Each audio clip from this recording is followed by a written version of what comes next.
Argentine.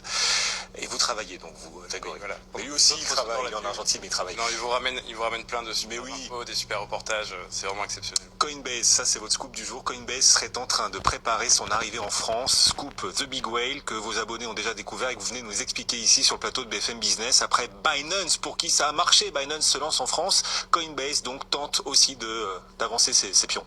Oui, c'est ça. Selon nos informations, Coinbase, donc qui est l'une des plus grosses plateformes d'échange au monde, qui est une plateforme américaine, c'est 89 millions d'utilisateurs, donc c'est quand même assez massif. Donc elle a déposé un dossier auprès de l'AMF.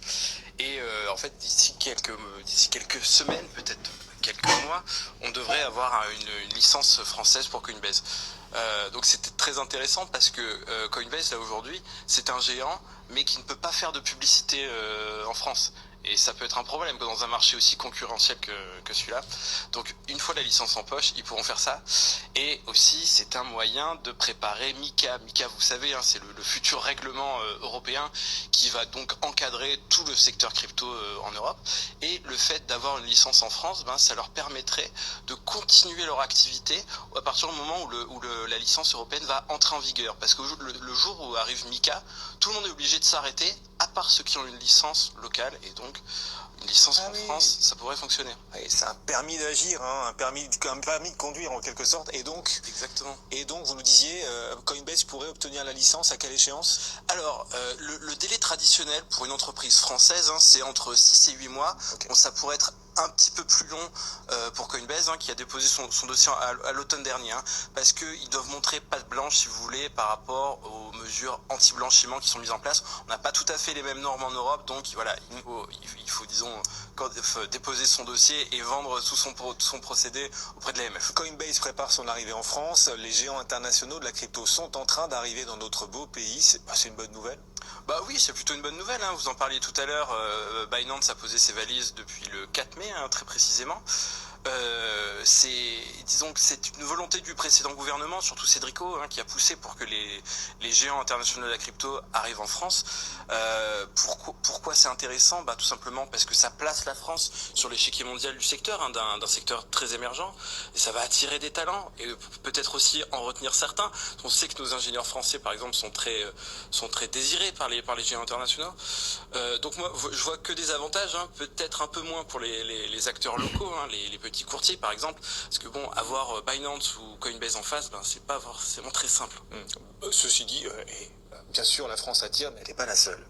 Binance aussi est en train de pousser ses pions. Alors ils l'ont déjà fait en France, mais désormais aussi en Allemagne. On pensait Binance amoureux de la France, mais c'est un amour manifestement pas exclusif. Un dossier d'enregistrement vient donc d'être déposé en Allemagne. Qu'est-ce que ça veut dire? Ça veut dire tout simplement qu'ils vont essayer d'avoir la même licence qu'ils ont en France. Et pour moi, la lecture que j'ai, c'est qu'ils font monter les enchères par rapport au futur siège européen de Binance qui devra être installé. Alors, la France semble en pôle, comme nous l'avait confirmé CZ, donc le patron de Binance le mois dernier. Mais bon, l'Allemagne est un très gros marché quand même, les Allemands aiment bien la crypto. Donc bon, si l'Allemagne offre plus d'avantages, peut-être que le siège pourrait être installé là-bas. Ah oui, donc les enchères sont en train de monter pour savoir qui accueillera le siège européen du leader mondial des cryptos. Exactement. Bon, quel regard vous portez là-dessus, Jérôme? C'est un enjeu de puissance aussi, bien sûr, savoir attirer les talents dans cet univers qui peut-être, sans doute même, continuera de monter en puissance, peut-être de s'infiltrer par tous les ports dans la finance traditionnelle et nos usages. Sisi, le patron de Binance, était au Festival de Cannes, je crois, hier ou avant-hier. Donc, on va aimer la France. Mais oui, évidemment, c'est bien d'avoir tout ce qu'on peut faire pour encourager l'investissement, pour encourager la pratique, avec une régulation évidemment qui doit être là, mais pas trop. Et c'est tout le sujet en ce moment de jusqu'où on va. C'est ça qui va faire la différence.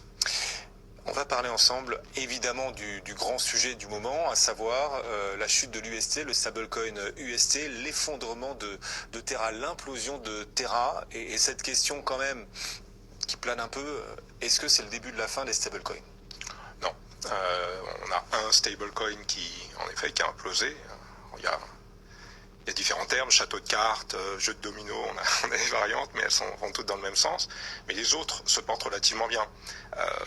Ce qu'il faut bien voir, c'est que donc la principale utilisation des stablecoins, parce qu'il y a de nombreuses utilisations, la principale évidemment c'est de financer la liquidité pour trading et les prêts en ligne sur la blockchain.